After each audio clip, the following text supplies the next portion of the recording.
Welcome, everyone. So glad you're here. Welcome to the inaugural art lecture of the Spring Quarter Art Lecture Series at Evergreen State College. My name is Miranda Millis. I use she, her pronouns. I'm a writer and painter. I've been teaching literature, ecological arts and humanities, contemplative practices, and writing in all genres at Evergreen for the past decade. It's my great pleasure to greet you here.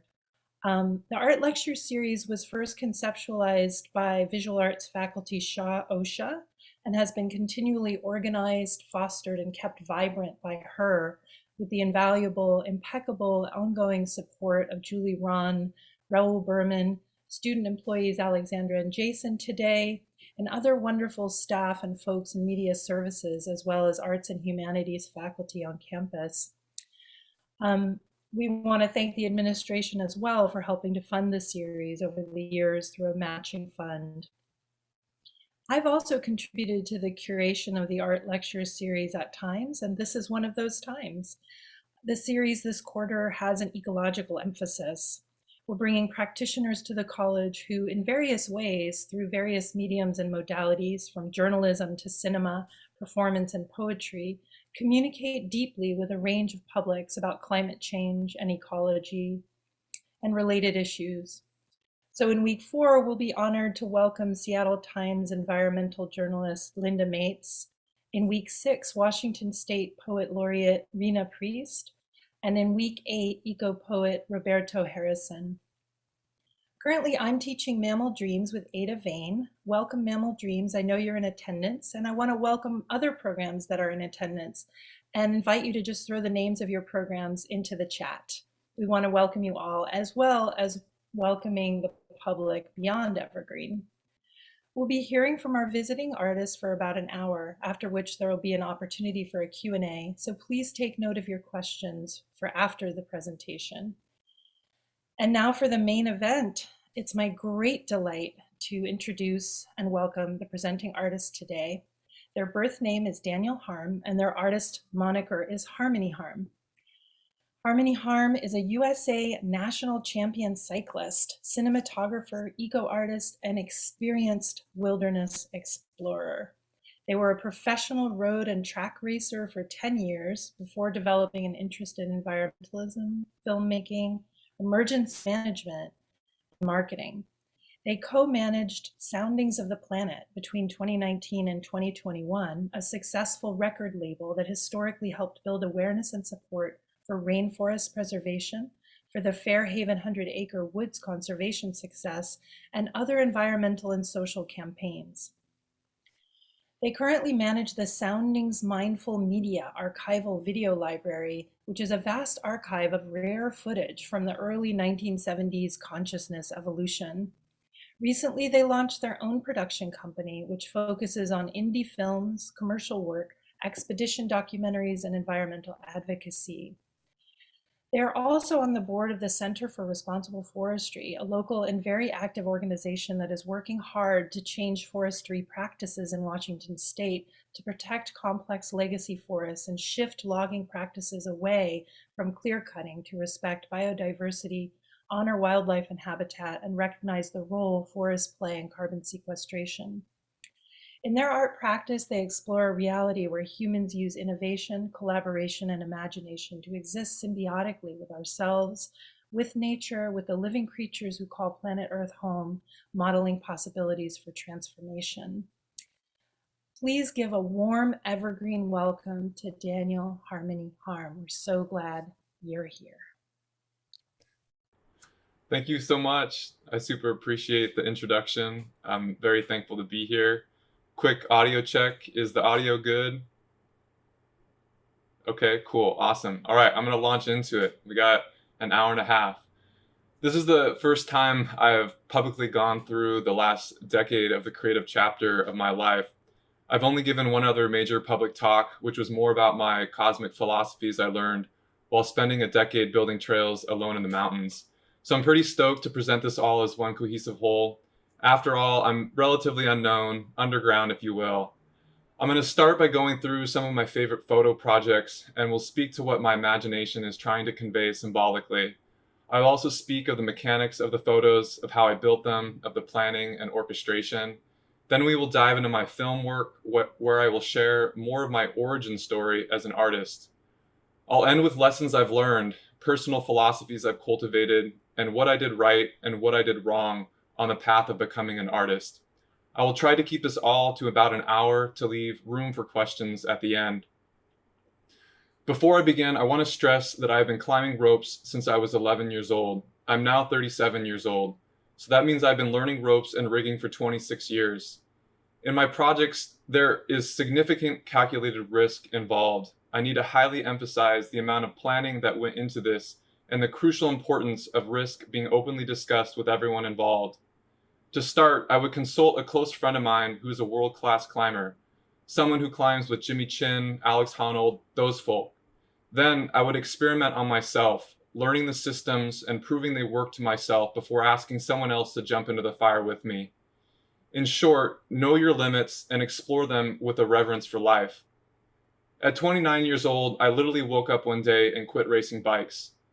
I had been a low-level professional, someone who just broke into the pro ranks and was hanging on for dear life.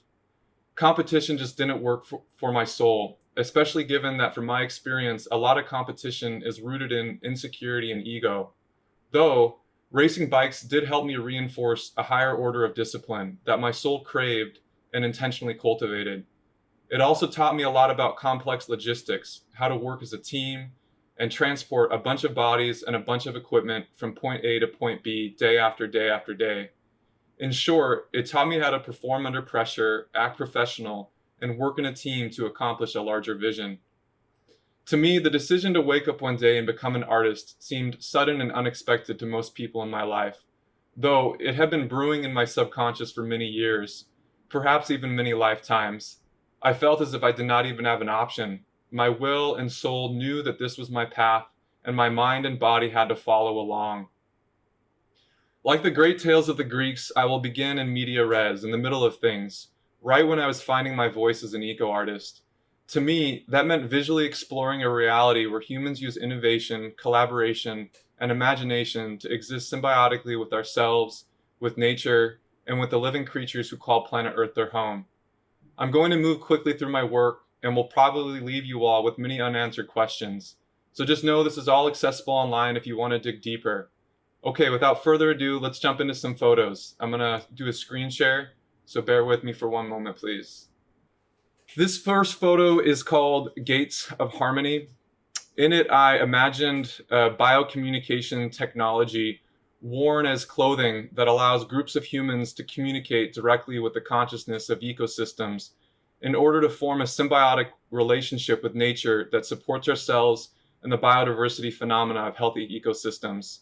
For this photo and the next photo, later on I will show you a behind the scenes video. For now, let's zoom in and explore it a bit. So as you can see, there's a lot of details going on. This was the first really big photo. Again, I want to just keep in mind that these productions are really, really scrappy community productions. These are all friends and artists. These costumes I rented from a local costume store, at least the ones on the bottom. The upper costumes I made over the course of several months. And again, I just like thinking of humans being able to bring their minds and their consciousness together in a way that can communicate with ecosystems. It's something I daydream a lot about, and I'll get more to where those thoughts originally started to enter into my imagination. Yeah, I love this photo. It's really cool. You'll learn more about how we got up there and all that jazz later on when I show the video. This next photo is called Angels of Air. These two trees in the front are about 60 and 70 feet. Katie in the back is about 120 feet up. In Angels of Air, I imagine that through our innovative abilities and evolving consciousness, humans can find a way to breathe in pollutants and exhale oxygen just like trees do. A kind of synergistic eco-consciousness technology that trees have been performing for thousands of years. This was a complex rigging photo. If you kind of zoom in here, you can see that they're all wearing climbing harnesses. Again, these are all close friends of mine. They're also experienced in their own right in doing things like this. But yeah, this was in Leavenworth. All right, we're just gonna kind of rocket through these. This is spring bounty. This is all balsam root. It grows prolifically where I built trails for 10 years. This is a self-portrait. My friend my friend Nathan took the photo. He had actually broken his arm skateboarding a few days beforehand, but he's also a really skilled climber, and he didn't bail on me. He's solid as a rock, and has someone who's helped me out quite a bit. He actually built the gates in Gates of Harmony, and you'll see that later. But we were able to get him up in the opposite tree. I just want to point out that nature is not fragile. Nature is extremely powerful, and it becomes really apparent in the springtime if you're fortunate enough to be out in a thriving alpine meadow where countless flowers burst into life and can grow centimeters per day. The key for humans to live on this planet is to ensure that our own power does not overly dominate the life forces on Earth. This photo is called Earth Day. I also call it They Are Us and We Are They Are Us and We Are Them. The person in this photo is a wild old friend of mine named Hannah. As humans, we're interconnected with every living creature on this planet. Nature is a collaborative support structure for life and life forces. In this photo, we can't live without nature. We're eternally bound to nature. We're inseparable, and we are dependent upon each other. This photo is called Collective Collaboration Co-Creates Regeneration. In this photo, I imagine a large mass of people coming together to give thanks to the power of water and to collectively imagine themselves flying around the world in electromagnetic powered aircraft designed to augment the process of regenerating damaged ecosystems so we can live synergistically and symbiotically with the biodiverse ecosystems on this planet. This was done at a music festival that I'm friends with the promoter. We don't know if it's going to happen again. It's the Cascadia Arts and Music Festival. That's a close friend of mine, Katie Wood, who's a total badass. Also someone who has just been a rock in a lot of my art productions. Again, most of the major people or casting in my photo shoots are just close friends of mine who are game for an adventure. This is Katie Wood, a friend from high school who's just rock solid. Most of the people in my photo shoots have been close friends that are just adventurous and down for it all. This was one of my first complex rigging structures that I built that I'm really stoked on. It was very, very fun to build. I'll talk more about the structures I built a little bit later on. This photo is called Ancient Tree Elementals. The elemental powers are energetic forces that exist within the realm of physics, mathematics, and consciousness. Like gravity, they are invisible and inescapable, and their native realm is in nature, where phenomena constructs the reality of existence. When you stare into the mountains and your heart flutters with joy, longing, and awe, you begin to open the realm of the elementals. And there they wait patiently to teach the ancient ways where the language of trees can still be remembered deep within our collective memory. We live in a strange society, so there are a lot of misguided negative connotations about pentagrams, so I'll just explain my own. From an ancient perspective, the pentagram represents the fifth element. There's earth, water, fire, air, and then ether. An upright pentagram represents the spiritual world or the non-material world, and the inverted pentagram represents the material or physical world. To me, the physical world is not evil. The human body is not evil. Nature is not evil. This was one of my first major photo stunts. That's myself hanging upside down. And the person upright is my former partner, Maureen, who was a real positive force in me coming to terms with my evolving identity as an artist. These two trees were the first two trees that I really connected with on a profound level. This tree right here is Kazaltholi, and this is Ray Strihadai. I guess my own translation for that would be glory and strife. I spent many days in these trees, and that's really kind of where I began to think about creating art. This next photo has a little bit more of a city vibe to it. I haven't done a lot in the city just because I don't like getting in trouble. The wilderness just is a safer environment. I feel more in my element. I would like to do more in the city, but I just don't want to cause a scene. But this one was a real fun one to pull off. This one is called Artists Are the Keepers of the Between Worlds. I believe we live in a world of phenomena, mystery, and awe. Since the dawn of humanity across global cultures, artists have been those who are the most receptive and aware of the between worlds where phenomena and beauty originate. All the costumes in here were made by a local designer called Squirrel versus Coyote. Um, uh, these are also just real strong people in my life, just collaborators. This was just an easy pop up. This next photo is called World Beyond Self. This photo symbolizes the spiritual connections humans share with the earth and our cosmic potential to synergistically utilize our immense power and collective imagination to build a symbiotic relationship with Earth's life-giving force. Think of it as human consciousness merging with nature consciousness, merging with cosmic consciousness. This photo also represents the spectrum of human existence from our lowest self to our highest self. I'm not going to show it today, but there's a really cool behind-the-scenes film of how I orchestrated this photo with this team of performers. It's on my YouTube channel, which I'll share later. Let's just kind of zoom in for a little bit because there's a lot going on here. As you can see, this is all cable rigging. And so this is half-inch steel braided cable, and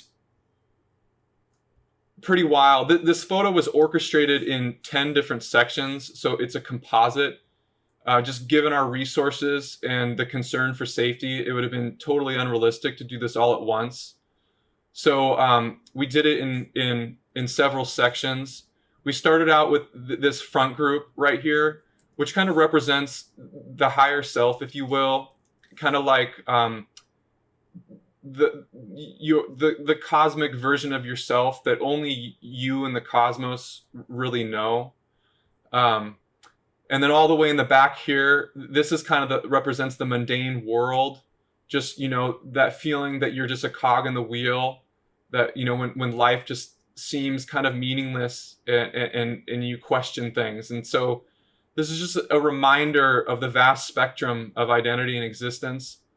I also want to point out that this photo was a real groundbreaking moment for me because I had tremendous help, especially in the costume and the design department. My original concept for this photo was kind of lame, but this person right here, who's a total badass, Sibel Leon, Sibel Olsen or Sibel Leon, one of the closest people in my life and a primary collaborative partner. They're just a real creative force. So they actually, they were able to take my costume ideas and make them a reality. And they're just an incredibly talented designer in a lot of ways. And they're kind of my main creative outlet these days. I'm not doing large productions. I'm mainly focusing on older forest conservation and just career stability. So helping her launch her fashion line is my primary photo shoot outlet these days. I'm actually going to drop the link for her website she just launched. So if any of you want some cool clothes, it's all upcycled. She's a very much eco head like myself. So we really try to pay attention. I also want to point out that all of these photo shoots, I've recycled and reused all of the materials. For example, these I didn't have a lot of money to spend, and these were all self-orchestrated. So these wings right here were fiberglass rods, and fiberglass isn't the most environmentally friendly. I still have them all. And so after this photo shoot, into this photo shoot, so all that fiberglass turned into this sculpture. And you can see all these diamonds right here. All these diamonds were all the diamonds from this photo shoot. And all those diamonds ended up in this photo shoot as well. And then all of the trapeze that all of these people are standing on were cut down from the fiberglass rods from Angels of Air and CCR. Okay, I'm going to stop sharing the screen real quick and kind of just recalibrate to dive into film world. Okay, I'm doing good on time, so that feels great. Everything good on the tech side over there, Miranda? Okay, so I'm going to keep rolling. Let me catch up with myself. Okay, so now I want to dive into my film work. First, I need to explain more about where I was at in life when I decided to become an artist. Like I mentioned, I was racing bikes. It wasn't really a job. It was a dirtbag lifestyle. I could barely make enough money through sponsorships and coaching to race full time, which was super rad. But during the off season, I needed to work. And this is where a major cosmic synchronicity entered into my life.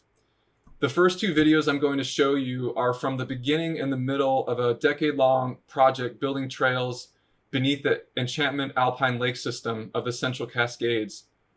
Ranging the complex terrain and building a trail system by hand from tons of granite carried up the slopes became an exploration into the limits of my mind and body and a karmic release, if you will. During the years working on the mountainside is when I first really started to understand nature in a more personal, mystical sense. Most of my earlier work, my films, they don't have narration. They're more like music videos.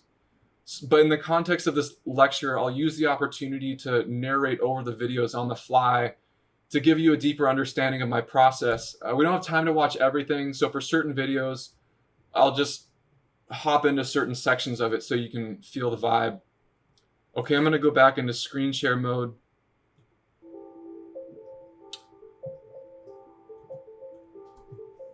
Trail building is where I began to hear and feel the consciousness of nature. This is also where I was called to experiment with cameras.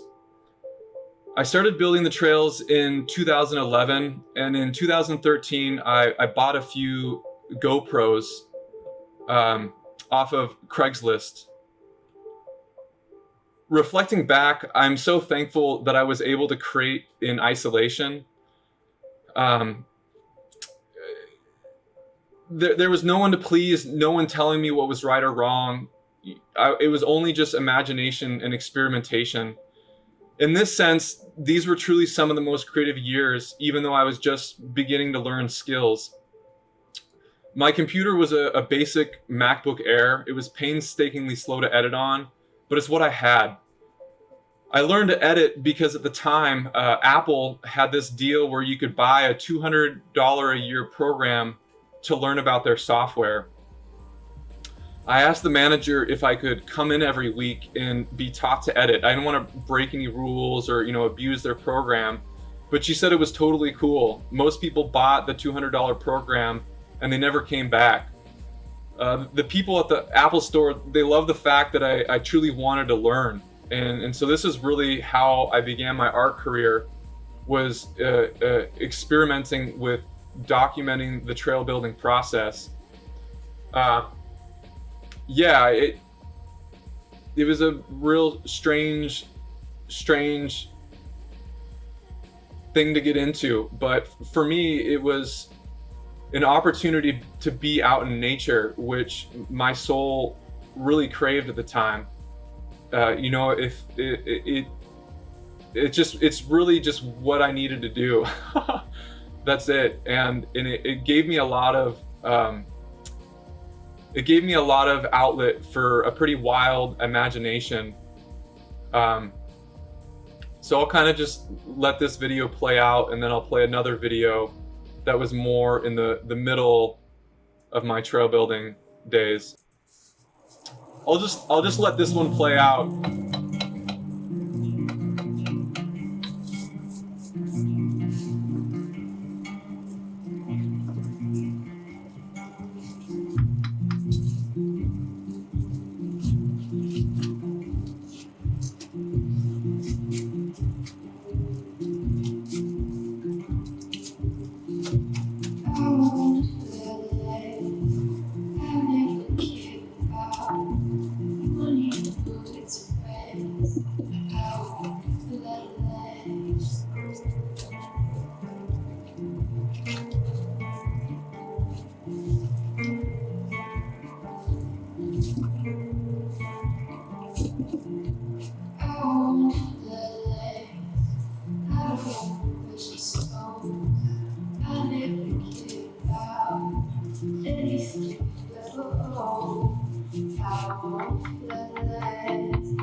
Okay, on to the next. This next video is going to be pretty heavy metal. I definitely like metal. All right, here we go. And I'll play the music for a little bit and then turn it down so I can narrate over it. And this one is a longer video, so we're just gonna, this was the first video film that I made.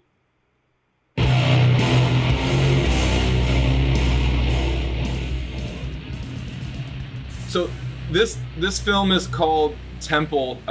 During those years trail building, I was exploring a newfound freedom experience in nature. I was also processing a lot of anger just from the general confusion of growing up and becoming a human, and anger from seeing the way that the world was being treated. I knew that I needed to process the anger constructively and not destructively. I'm incredibly thankful that the universe led me to art where I could work through the rage through creativity. This video is a representation of what it felt like for me to discover how alive and intelligent nature is. It's an exploration of cultivating a relationship with the ancient elementals of nature.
This video is called Sentience. The film visually explores the limits of humanity's phenomenal ability to discover and harness energetic forces.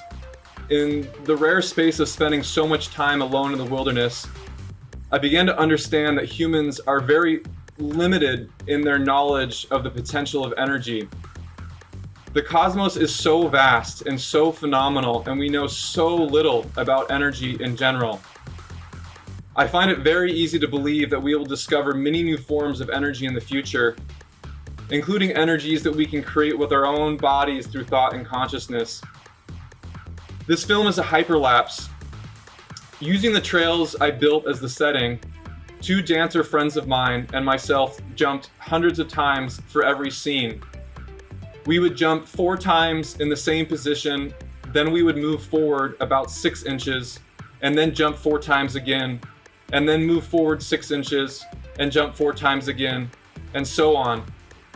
I would then take the best jump that matched most accurately with the jump before. This is in post-production, in editing. That way I could string them all together to create a hyperlapse that was relatively smooth. I really love this experiment, and I would love to experiment with it again with a larger team that has nicer cameras and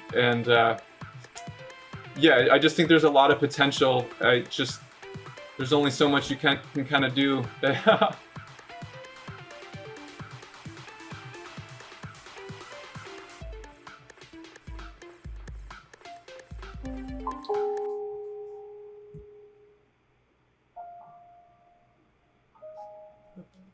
This film, Severance, explores the emotions humans face as we begin to comprehend the destruction we have caused on our planet.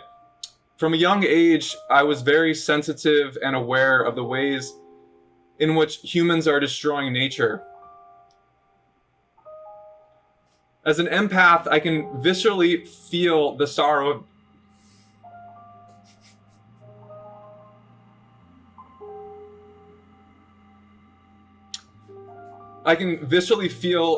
of nature. I'm sorry.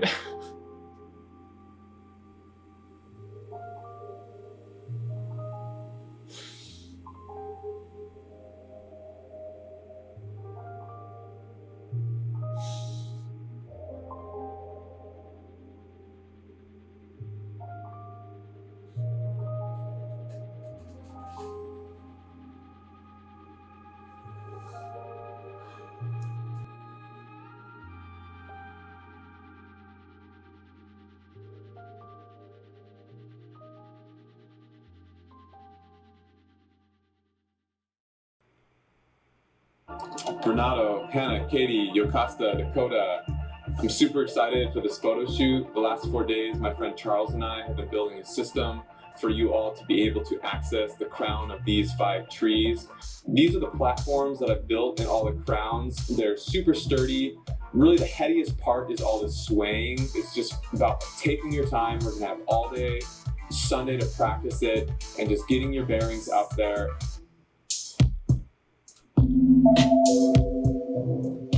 Okay, I'm back live. So this is showing you behind the scenes of Angels of Air. Yeah, it's super fun. Definitely a lot of, just innovative engineering and testing. Also a lot of help. Shout out to Charlie for helping me on the drone. That's Yocasta, another great photographer and creative soul.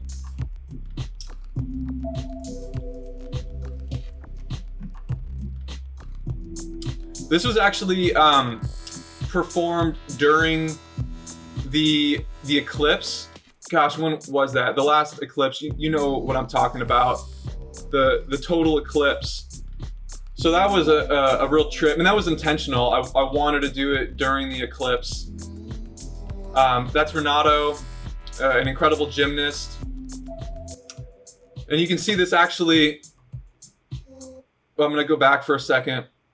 This forms a pentagram. That was definitely intentional. Um,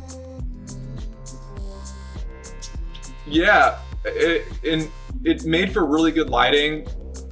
I haven't had the nicest cameras. This is a pretty good photo camera, but the drone doesn't really capture the bizarre lighting. But here you go. It's just this gold. It's just a golden light.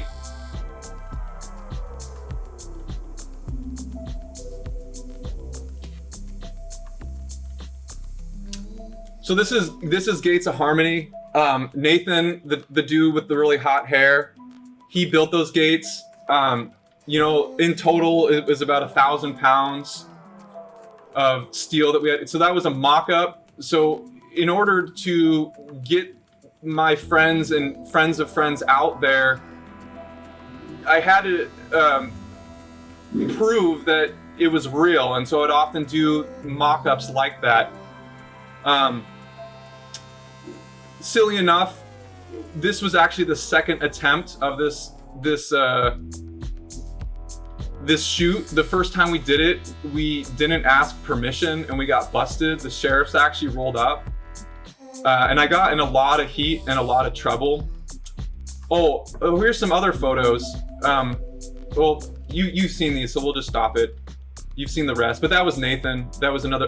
I can't show all my photos, but you gotta. But just a real short story with this. So this, I didn't do my homework and I didn't do my research. Where are we going?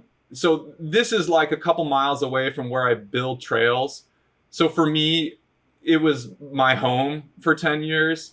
So I didn't really think twice about just going out there to do a photo shoot, but it's managed by the Icicle Irrigation District. And they were not happy at all about us being there, nor were the sheriffs. But it was one of those moments where I had put so much energy and so much time into this photo shoot, I couldn't walk away from it. And they were threatening of like suing me and all this stuff. So I literally drove to the Icicle Irrigation District's headquarters, and I walked in the front door, and much to their surprise, and was able to explain that there was no mischief involved. And the manager really softened his heart, and he gave me the opportunity to present this concept to the board of the Icicle Irrigation District, and they unanimously voted to give me permission to do this. Of course, we had to sign a bunch of waivers and all of that, but anyways, a little bit of a story there.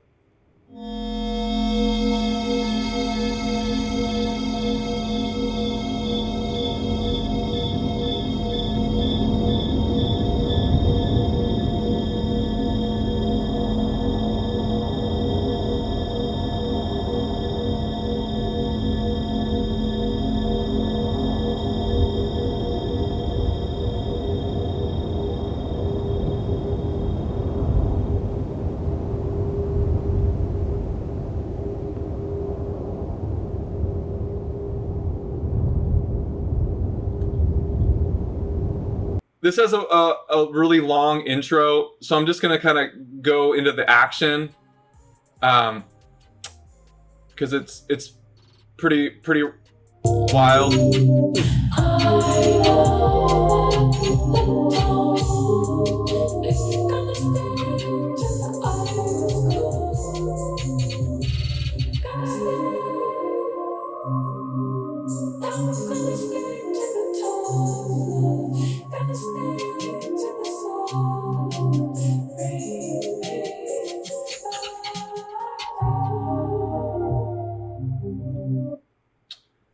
So in this project, some of you may know that's Andy Lewis, Sketchy Andy. He's one of the best slackliners in the world, and he's most known for base jumping. I don't really know how this project came together. I went to Moab, Utah, because a couple of my friends wanted to buy property out there. And I ended up staying there for 2 months and getting to know the climbing community. And I had an idea. I didn't go out there randomly. Like, I knew I wanted to go out there, and I knew I wanted to make this film. Um, but a lot of it was really organic. And that's Derek. So Derek is a rope engineer. So he actually, that's what he does for a living. So Derek and Andy Lewis is also a professional rigger. Most of the rigging in this project at the time was way out of my league. I wouldn't have felt safe doing a lot of this if it wasn't for Andy and Derek helping me out. I'm a big martial arts fan. I don't like violence, but I believe that, you know, like the greatest grandmasters of the ages did not believe in violence either. This was all about controlling your energy. You know, this is a friendly exchange of skill. One of the persons in that fight scene, Sasha, is actually a 5-time world champion in Chinese martial arts.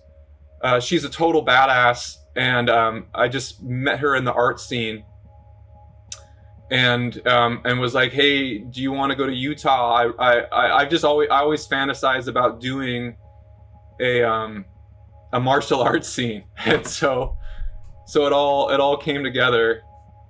I'll just go to the last shot, which is pretty cool. Then we got to move on.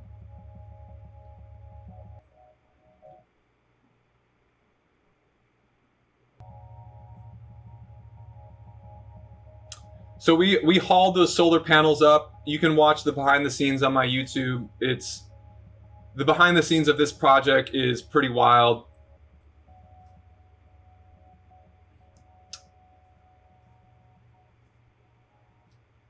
Again, we're just going to kind of rock it into it. This was I've always wanted to climb an old growth.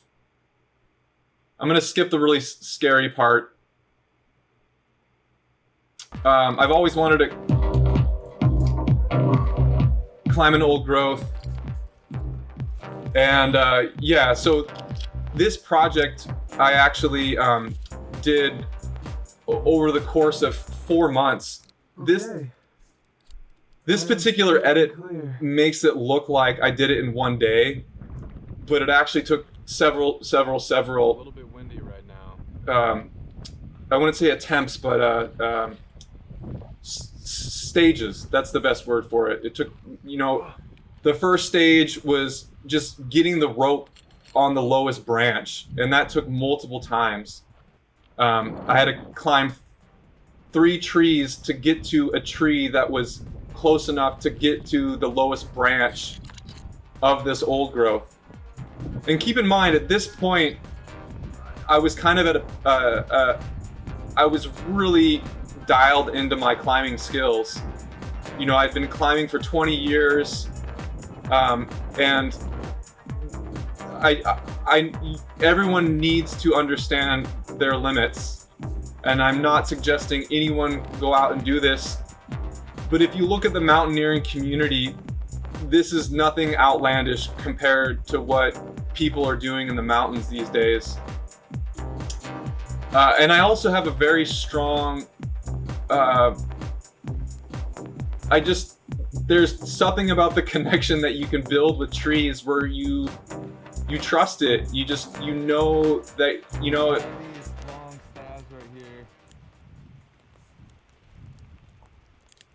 so it's really raining hard. Holy shit. What I did is I wanted to reinforce this upper section. So it is dead, but the inner part of the tree, the hardwood, was still intact. And so the outer layer was decaying, but the inside was structurally sound. So, you know, you can hear, like, here's an example. So I'm knocking on it, right? When you knock on things, you can tell if they're hollow or if they're sound, and you can dig into them.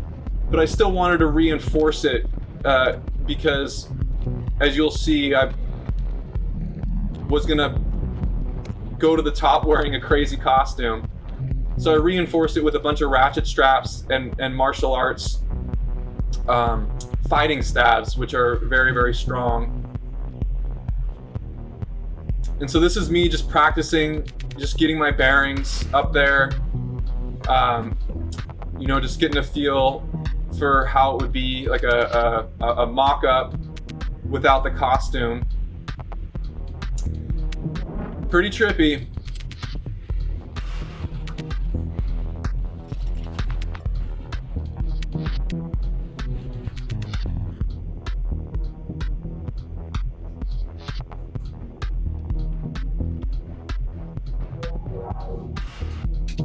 So to me, what I was trying to symbolize is the consciousness of a tree crown, right? Like what it would be to absorb the consciousness of an organism that has lived for hundreds and hundreds of centuries. And Sibel Olsen, who did all the costumes with me, actually flew the drone on this one. And it was the second time she had ever flown a drone. And that was a trip. But we pulled it off. We're a solid team. Okay, cool. So I got one more video before I end with just kind of thought. I guess I'm going to go over a little bit, but I'm just going to keep it rolling. This video actually just finished yesterday. It's a video I just made. So let's just do it so we can kind of speed up with time.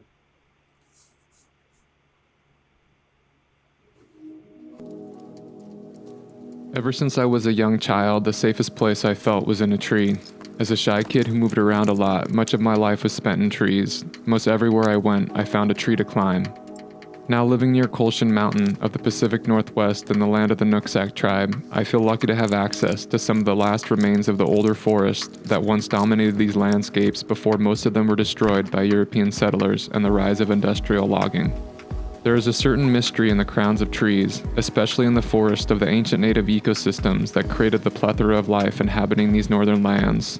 The oxygen we breathe, the pure water we drink, the biodiversity that all life, including human life, is dependent upon for existence, was birthed from countless centuries of these forests developing elaborate collaborative relationships between life forms. Trees and fungus and birds and insects, and in the not-so-distant past, humans, the native peoples of these lands, were a part of this web of synergistic collaboration. In our current age, we live in a state of paradox with these forests, a world seemingly divided as the climate emergency opens its many-toothed mouth, uncaring of what our opinions are. We can choose to destroy what can save us, or we can choose to change our values and look further into the future than short-term profit. The brutal reality is that despite what science is discovering of these mighty forests, what little is left of these legacy forests is being destroyed on Washington State public land managed by the Department of Natural Resources, who claim short-term revenue is more important than the growing body of science that shows the Pacific Northwest is one of the most powerful carbon sinks in the world. To glean the words of wisdom from Suzanne Simard, this is not about us saving the trees, this is about their ability to save us. These trees I am in right now are on death row despite only contributing goodness to our world. Even with growing public outcry to let legacy forests work their ancient ways, the state feels it more important to clear-cut it for a profit and turn it into a plantation, forever destroying its ancient biodiversity legacy. Sometimes I want to bang my head against the wall, and so I remind myself how new so much of this is to us.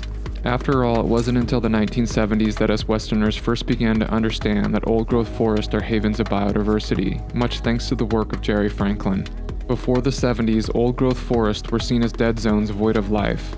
The early colonialist consciousness didn't have the ability to look up into the canopy or into the soil of these forests where the magic of life happens and had happened for thousands of years. Amidst the heartbreak of watching older forests being clear-cut, what compels me to have faith in the future is that more and more people are gaining access to the science of older forests being the most powerful tools we have in navigating the climate crisis.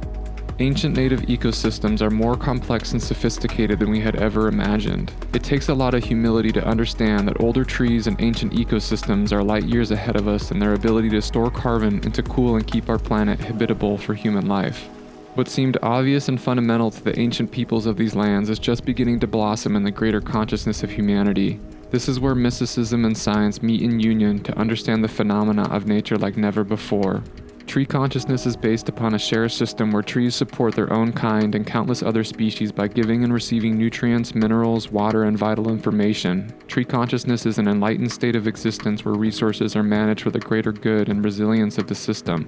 In my younger years, I was written off for claiming trees are as intelligent as humans. Science is finally catching up, and my claims feel a lot less out there. Nature wants us to understand her mysteries. Nature wants us to live in harmony with her. And so I climb into the crowns of the ancient ones to let my imagination be free to dream of a world where we learn to live synergistically with the ecosystems that gave us life.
Okay, I'm gonna take a moment just to put some links in the chat room. So just give me a second, and then we're gonna end with I'm gonna play a film and just tell you the lessons and philosophies I've learned, and I just think it's important. I know we need to do Q&A, but I also want to share what I've learned with you. So just give me a moment to drop in some links.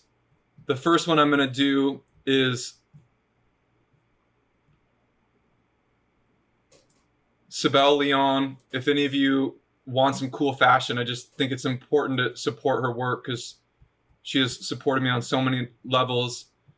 This next link is my YouTube. It's the main way I share, so I would super appreciate it if you would subscribe to it, please.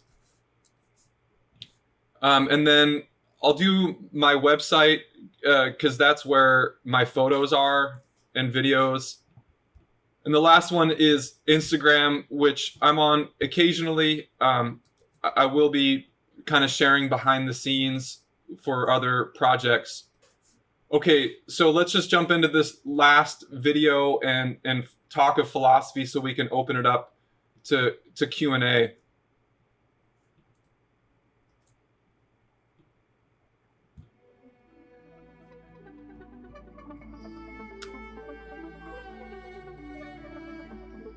Okay, so in the summer of 2020, to find solace and reflection from the global tension and fears happening in the human realm, I explored the Nooksack River, spread out many miles from each other, encircling Mount Baker. The headwaters of each of the Nooksack River's three forks is an ancient life-producing system that supports every living creature in the vast bioregion. Over the course of 3 separate weeks, I explored the area. I need to start my philosophizing off by saying that I am a work in progress. I have effed up a lot. I've had to look in the mirror and reconcile many failures and shortcomings. Everything I'm about to tell you is not about me having it figured out. Rather, what I'm about to tell you is what I am striving to become. A path that I aspire to be on, even during the moments when I lose my balance and fall down on the sharp rocks of mistakes and hypocrisy. Many people ask what my main inspiration is. I'm of course influenced by the media of this century and last century and the centuries before, though ultimately my biggest inspiration is what I call the ancient forces of nature. To me, these are sentient beings that have been on this earth since the dawn of time. They're the producers of life. The further you go into the wilderness and the longer you explore it, the more you will experience and understand what they are. They are the forces of life itself, as seen in the headwaters of the Nooksack River. What you are looking at are the ancient forces of nature, and they are sentient on a level of consciousness vastly different from human consciousness, though it is possible to communicate with them. This is my inspiration. This is what compels me to create. So what is it to be a mystic? Is it to wear the fashion of another culture? Is it about having habits that allow you to feel more enlightened than others? Is it about speaking publicly about your spirituality and enlightenment to gain recognition? Is it about commercializing spiritual knowledge? To me, to be a mystic is a highly private endeavor. It is a path of discipline and commitment to understanding oneself and contemplating the mysteries and phenomena of existence, both of ourselves as living, sentient beings and of the greater cosmos that we reside within. The deeper you explore the path of the mystic, the less urge you will find to speak of your insights. You will learn a faith in your judgment that does not need to be explained to others for affirmation. You begin to trust yourself and allow the world to exist without the constant need to interject your opinion.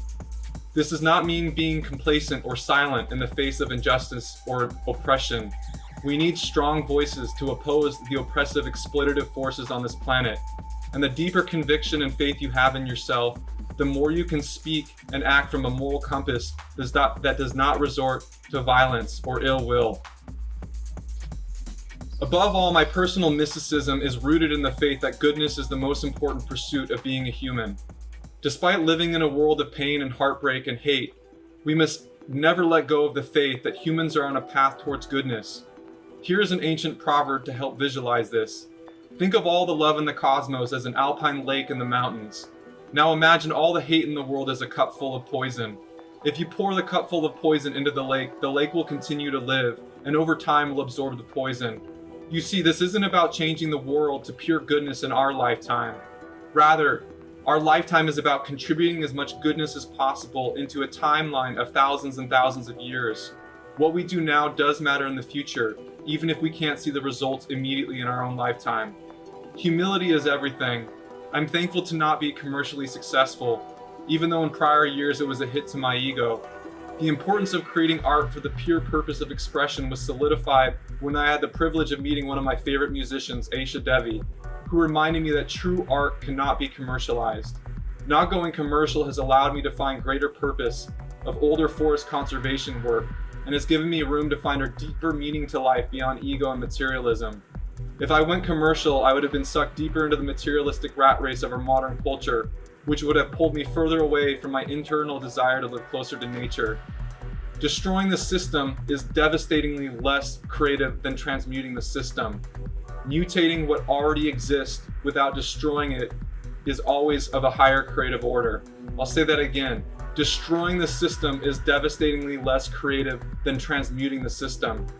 Mutating what already exists without destroying it is always of a higher creative order. Anger channeled into destruction causes chaos. Systems need harmonious order to function. Every time you post on social media, these companies are making money off of you and not paying you. You are giving them free labor every time you post. So keep that in mind. Use these tools as tools of communication, collaboration, and soulful sharing. And like any healthy relationship, implement boundaries that protect the most inner sacred parts of who you are. Your worth is intrinsic, and you must learn this through contemplation. Discipline, discipline, discipline. To have confidence to not succumb to pressures to conform. Hermitude, solitude, reflective states of focus are often frowned upon by our overly extroverted society that is scared to look within. Do not lose sight of how much work can be performed internally. The destructive lifestyle that is glorified in our culture is total bullshit. Art is about active unfolding of one's existence and integration of the psyche. It is not about getting fucked up, drowning in depression, or creating a dark cloud around you of self-inflicted torture and nihilism. An intoxicated materialistic ego obsessed with fame and idolization goes against the cosmic principles of evolution of humanity's soul towards harmony. I'm not against having fun. I just want to really emphasize that you shouldn't wear anything as an identity because you are limiting yourself. Identity is deeply personal. It can't be shared on the internet. It can only be seen by yourself in the quietude of reflection and contemplation, and thus is the sacredness of existence as a being alive on this phenomenal planet. A person locked into their own pain is not a good costume to wear as an artist. Art is about finding joy and beauty and mystery in oneself and those around you in the greater world. This doesn't mean darkness cannot be explored. Exploring darkness is extremely valuable. Let me differentiate between destructive darkness and constructive darkness. Constructive darkness can be a way to process trauma, grief, heartbreak, a tool to channel anger into raw beauty that clings to the soul. The world needs people who are secure with themselves in the solitude of reflection. The world needs people who are willing to live simply. The world needs people who can find a deeper meaning to live beyond social status and materialism. The world needs more people willing to understand the mysteries of nature in a way where we can live symbiotically with it. Farming is an art form. Caring for other creatures is an art form. Ecological research is an art form. Innovating ways humans can find actualization without extracting the last drop of life from Earth is an art form. Flaunting wealth or status symbols is not an art form. Commercializing creativity for egoic power or social status is not an art form. Consuming enormous amounts of physical resources to create productions is not an art form. Ultimately, it doesn't matter what I say. I'm merely sharing my experiences. The best lessons are the ones you learn yourself. I have learned the hard way an embarrassing amount of times, and in retrospect, often the best lessons are there to be learned yourself the hard way. So what did I do right? What did I do wrong? Let's start with what I did wrong. I based my self-worth on accomplishments. I would destroy myself in my mind if I did not succeed in an external accomplishment. No goal is worth hating yourself. I cared about the opinions of others who know very little about me. If someone does not know your soul, know your goodness, then their opinion of you does not matter at all. There will always be people who hate you and want to destroy you because they are dealing with their own demons. I measured my success by commercial capitalistic success. This is a curse of the age we are in, and it is our journey to overcome this and understand there's more to life than materialism. I stressed myself out to sickness, overly obsessed with ambition. I still struggle with this. It's a double-edged sword. Yet more so than ever these days, I prioritize rest, quietude, moving slow, and not buying into the rat race of deadlines and unrealistic performances. Don't buy into the stress culture of academics. Learn at your own rate, and learn because learning is powerful. I didn't save money, and I didn't learn the power of investing. You must learn to invest your money. Don't buy stupid shit. Save your money and learn to invest it. Learning to invest is crucial. I was impatient with my own creative development. We need to keep in mind that the most grand art project is the total unfoldment of life. There is so much pressure to become something great in youth, yet we forget that our most powerful years of contemplation and creative integration often happen in our elderly years, provided we've dedicated our mind's consciousness to expansion and evolution. So what did I do right? I learned organization. Organization is a key to decreasing waste, energetically, physically, materially, psychically, and financially. If you are not organized, spend the time to teach yourself this skill. You have the power to learn anything your will desires. I learned discipline. You cannot grow any skill without discipline. Talent will only take you so far. In the end, every true artist must be disciplined both in their craft and in their psyche. I trusted my inner vision and faced fear. We are here on this earth to become. Exploitative capitalism wants to make you small. Trust your value. Believe in yourself. I took calculated risk. Be bold, be brave, be courageous, defy the odds. But don't do this rashly without thought or planning. Accept consequences and be humble. I was willing to fail. You must learn that failure is a gift. It is how you become better. It is how you cultivate resilience. I gave everything to art. We only have one life. Don't be scared to fully live. If you lose your job, your lover, your possessions, your identity, there's always another path, always another way. Don't limit yourself.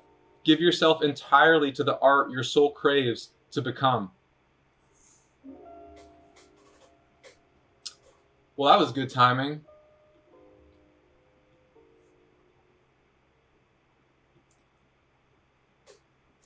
Okay.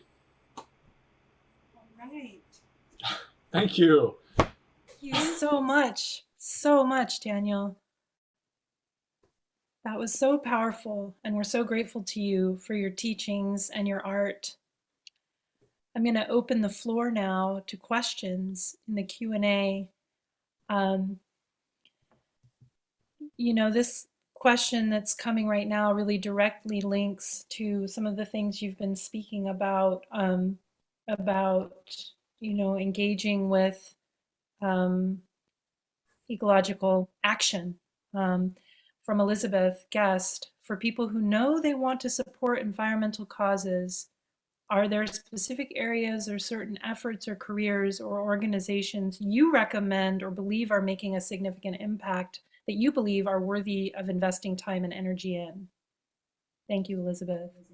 Yeah, absolutely. I mean, there are so many ways to contribute to society and to ecology and nature. I would suggest finding organizations that align with what your passion is. I'm really into trees. I'm really into old trees. So it was a no-brainer for me to get involved with the Center for Responsible Forestry, which is advocating for conserving older forests in Washington State.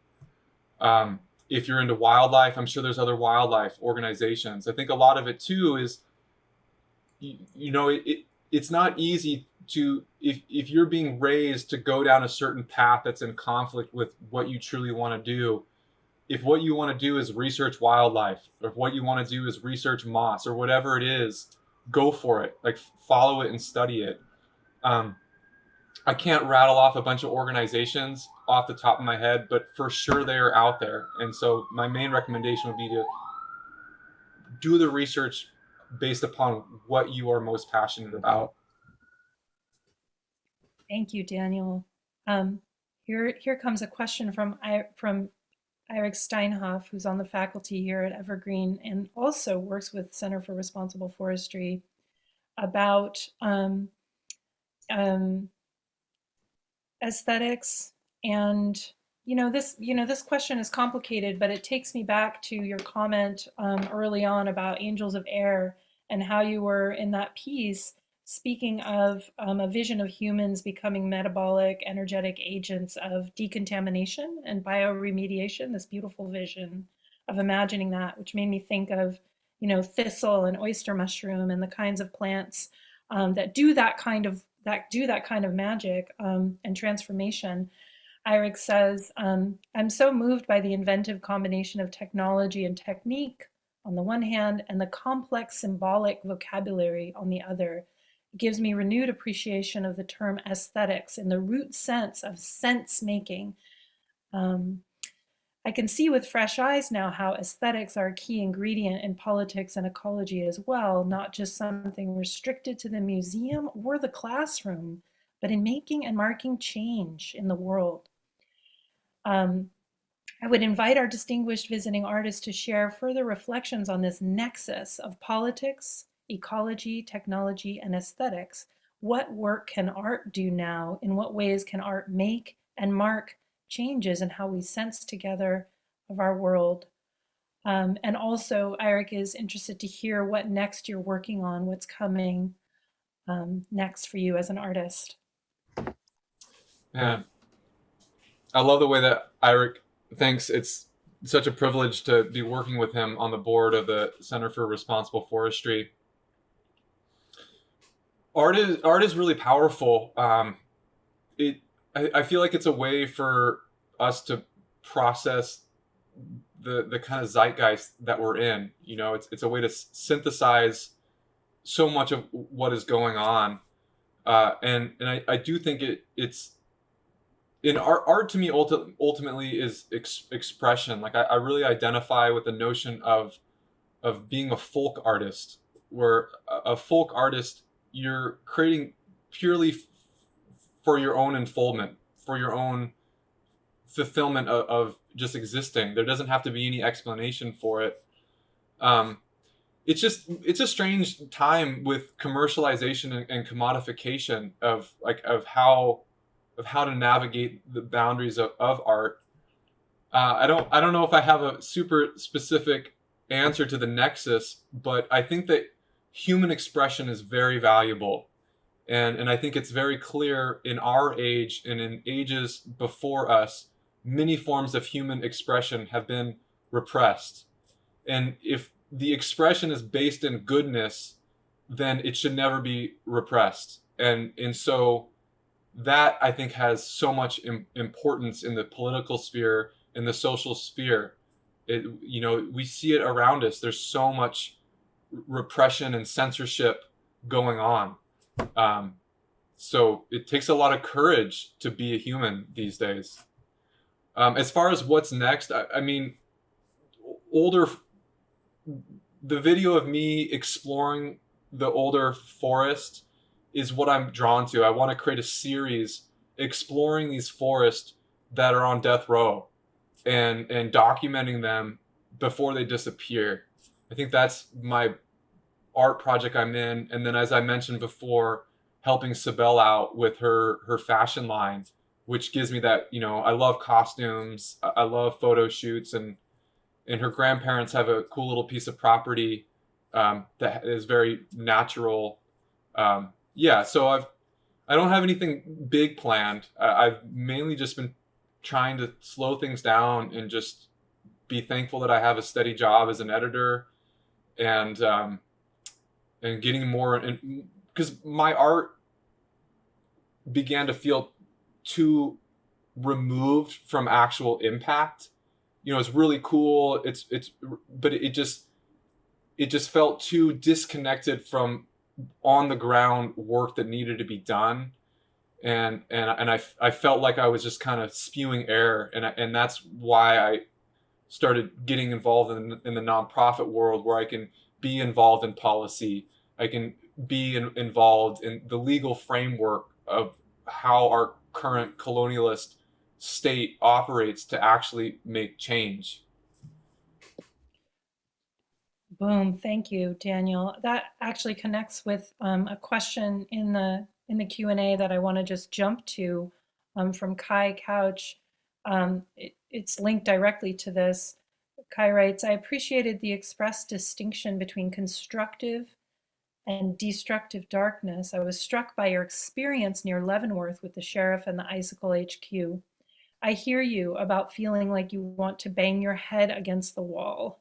What is your personal practice in directing those energies into something constructive? And how do you deal with corporate and earthly obstruction?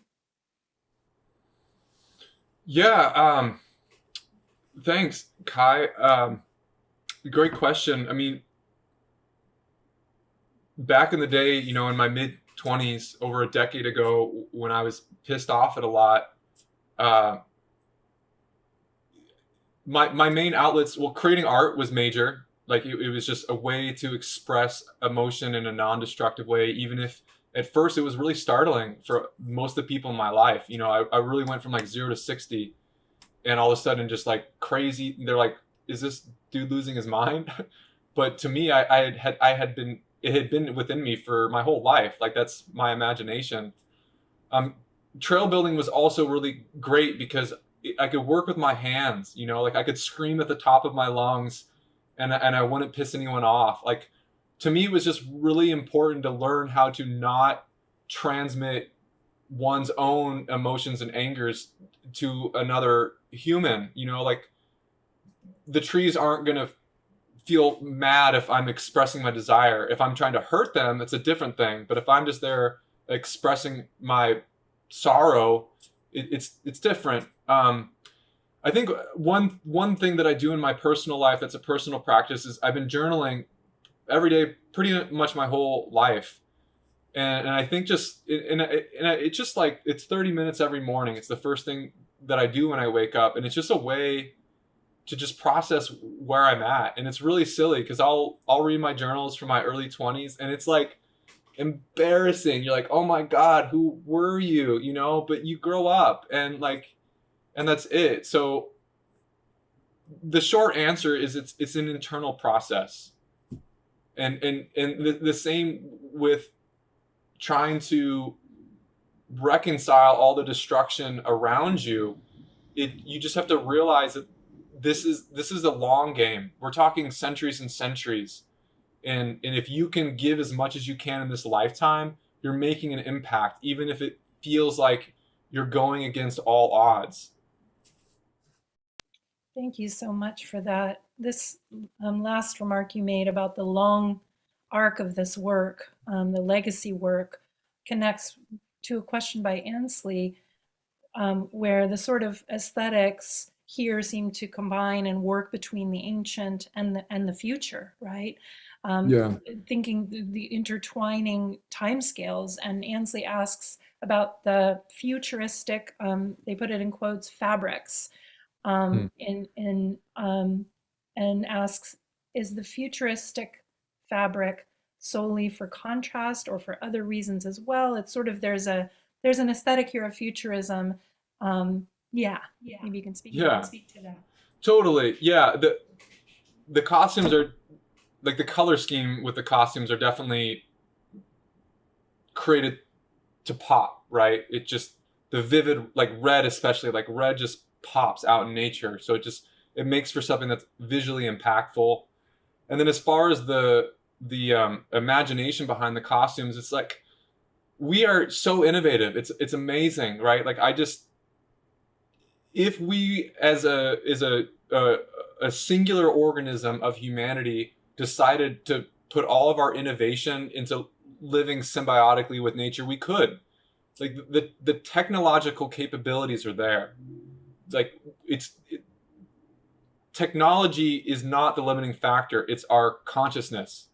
It's our willingness to like work with others and understand other creatures. That is my personal belief. Does that answer and as far as the future goes, so me really wanting humans to live synergistically with nature, and I'm not against technology. I think that technology is like any tool, it's how you use it. And for me, I think it's really fun to imagine a what if scenario, right? Like what if we were using our technology for achieving a symbiosis with nature, and what would it look like? This is my own personal interpretation, creating with the resources I have access to. Great. I feel like that segues really well into a question about the trail building, those images of trail building.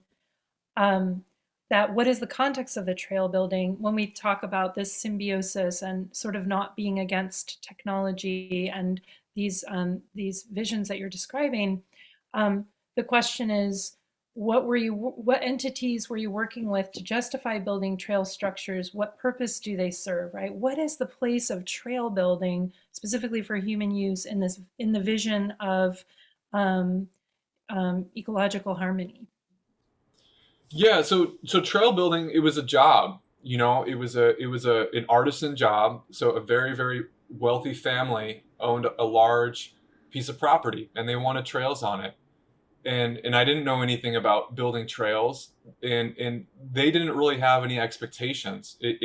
They were expecting like just really simple basic trails to be created in a summer, and I made basic trails in a summer, and I just never wanted to leave. And since it was a job, I knew that I had to create stability by making art. And because this wealthy family, they love art. They're the supporters of the arts.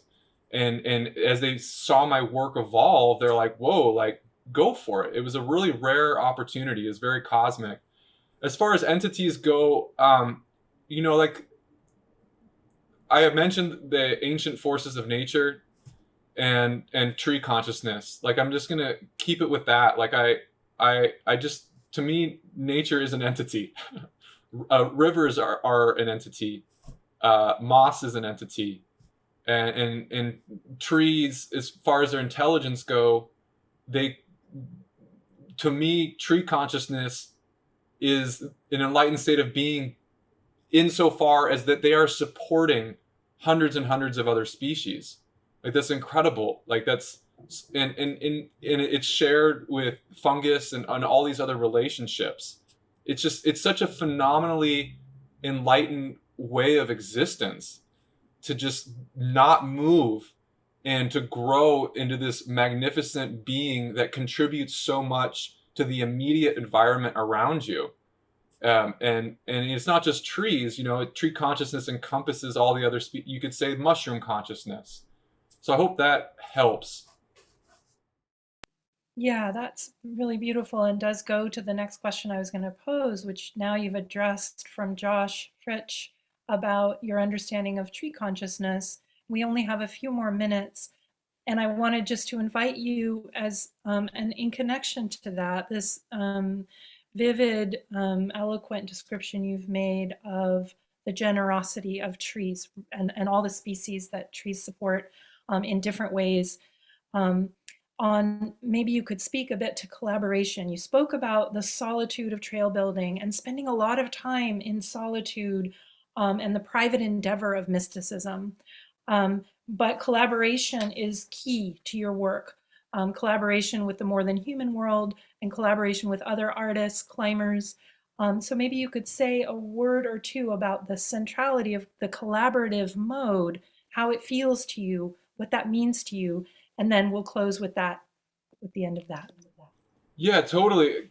Collaboration is incredibly important, and collaboration is, it's I don't have all the answers. Like, I'm still trying to figure it all out. I just saw a comment about collaborating with local tribes, and absolutely, native and indigenous wisdom is incredibly powerful, and it needs to be integrated into the fact that we live in this world that we're in. Like, we can't just turn the light switch off Western colonialism. It's just such a force. Like, the world can be very challenging to make sense of.